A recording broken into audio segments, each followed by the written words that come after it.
কেরালাতে এসে এই প্রথমবার দুজন মিলে বেরিয়েছিলাম একটু খাওয়া দাওয়া আর সামান্য বাজার করতে। আসসালামু আলাইকুম everyone, welcome to my mini blog. প্রথমে আমরা চলে এসেছিলাম আমাদের পরিচিত একটা জুসের দোকানে, আর বাজারটা না আমাদের রুম থেকে খুব বেশি দূরে নয়, তাই আমরা হেঁটে হেঁটেই চলে এসেছিলাম।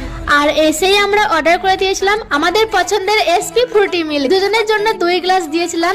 এই এসপিটা না অনেক রকম ফল, দুধ, আইসক্রিম দিয়ে তৈরি হয়, তাই এটা খেতে অনেক টেস্টি হয়। এর আগেও আমরা অনেকবার খেয়েছিলাম, খেতে বেশ ভালো লেগেছিল বলে আজকেও এটাই খেলাম। যাই হোক, খাওয়া দাওয়া কমপ্লিট করে এখন আমরা চলে গিয়েছিলাম সবজি বাজার করতে। কেরালাতে আমরা আগে যখন ছিলাম তখন বেশিরভাগ সময় আমরা এই দোকানটা থেকে সবজি নিতাম। দোকানটা অনেক পুরানো, আর এই দোকানদারটাও তোমাদের দাদা ভাইয়ের খুব চেনা, আমাকেও চিনে গেছে, আর এনাদের ব্যবহারও কিন্তু খুব ভালো। তো সেই কারণেই আমরা এই দোকান থেকেই বেশিরভাগ সবজি কিনে থাকি। তারপরে আমরা গিয়েছিলাম মুদিখানায় বাজার করতে। সরষের তেল, সাদা তেল, এইসব জিনিসগুলো সব শেষ হয়ে গিয়েছিল, তাই এগুলোই নিয়ে নিলাম। আর তার সাথে আরো কিছু টুকটাক জিনিস কেনার ছিল, তো সেগুলো নিয়ে নিলাম। সব শেষে আমরা চলে গিয়েছিলাম মুরগির মাংস নিতে। এখানে মুরগির মাংস না কাটার ধরনটা একদম কর্ণাটকের থেকে আলাদা।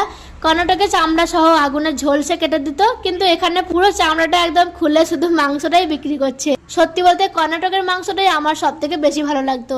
তবে যাই হোক, এখান থেকে তোমাদের দাদা ভাই বেশিরভাগ সময় মাংস নিয়ে যেত, তাই এখান থেকেই আমরা আজকেও মুরগির মাংসটা নিয়ে নিলাম। বাড়ি ফেরার সময় হঠাৎ দেখা হয়ে গেল আমাদের গ্রামের এক পরিচিত দাদার সঙ্গে। গ্রামে যেমন সেলুনের কাজ করতেন, কেরালাতে এসেও তিনি এই একই কাজ করছেন। তোমাদের মধ্যে অনেকেই হয়তো এই দাদাটাকে চিনে থাকবে।